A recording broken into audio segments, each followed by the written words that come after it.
Recenseamento eleitoral da eleição parlamentar tinha rua no recintolo, seja fulan janeiro tinha rua no recintolo. Diretor-Geral Secretariado Técnico Administração Eleitoral Acilino Manuel Branco informa a jornalista sira sexta-feira, Lourenço no Recintolo, fulan novembro tinha rua no recintolo. E a Palácio Presidencial Aitara Clarandile. Nosso informe então quando vai ter na plano de operação, vai a eleição parlamentar na bema que está foi concluir processo toma que vai a eleição presidencial e está lá o recenseamento e também o processo toma que vai a preparação vai a eleição parlamentar, né? E está se foca lori inicia início de 2023 depois de orçamento retam promulgação também também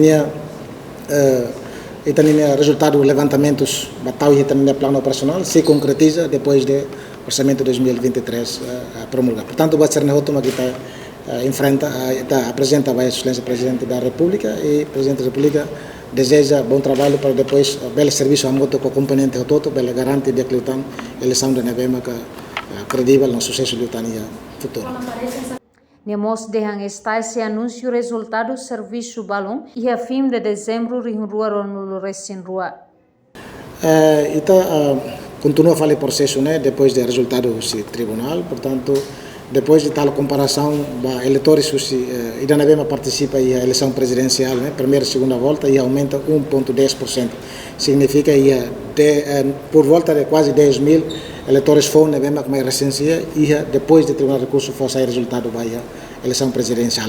O processo ainda não bateu dia 31 de agosto, mas a continuação lá tem o calendário que estabelece e está se conclui o atendimento a fim de novembro e está se for sair o resultado provisório a meados de dezembro, que aí tinha na Neron, para o inicia a fila de recenseamento da eleição e a meados de janeiro.